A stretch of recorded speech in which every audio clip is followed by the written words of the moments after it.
तुम्हें पता है अगर नोबिता की शादी शिजुका से हो जाती है तो डोरेमोन कभी रियल लाइफ में एग्जिस्ट ही नहीं करेगा। इस पैराडॉक्स को समझने के लिए अपना मोबाइल रोटेट करो। अब देखो, मैंने इस पैराडॉक्स का reference stand by me Doraemon जो 2014 में आई थी उससे लिया है, जिसमें नोबिता एक दिन अपने कमरे में सो रहा होता है और सडनली उसका ड्रॉर खोल के एक लड़का बाहर आता है शिवाशी नाम का, जो अपने साथ एक ब्लू कलर की बिल्ली लाता है जिसका नाम वो डोरेमोन बताता है। और बातों बातों में वो नोबिता को बताता है कि उसकी शादी फ्यूचर में जाके जयको के साथ होने वाली। मतलब जयको शिवाशी की ग्रैंड मदर हुई, जिसके बाद नोबिता बहुत परेशान हो जाता है। लेकिन towards the end of Doraemon हमने देखा है कि नोबिता की शादी शिजुका के साथ होती है। अब इस पैराडॉक्स को समझने के लिए हमें टाइम में थोड़ा पीछे जाना पड़ेगा, एक ऐसे एपिसोड में जहाँ नोबिता के जो पापा है उन्हें एक आर्टिस्ट से शादी करके लंदन जाने का मौका मिलता है। तो ये सुन के नोबिता और डोरेमोन के मन में लालच जाता है और वो इस चीज को चेंज करने के लिए पास्ट में जाते हैं।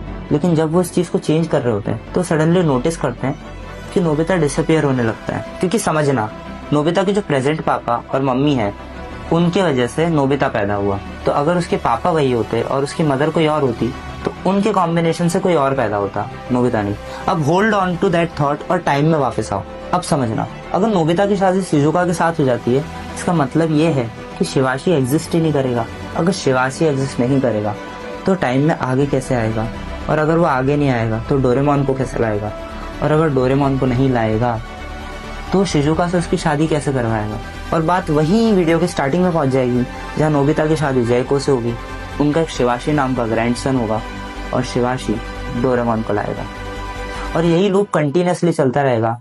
And my friend, this is called the grand father paradox. और इसे सिंपली ऐसे एक्सप्लेन कर सकते हैं कि नोबिता जयको से भी शादी करेगा और नोबिता शिजुका से भी शादी करेगा, लेकिन दोनों अलग यूनिवर्सेस में, यानी कि पैरेलल यूनिवर्स में।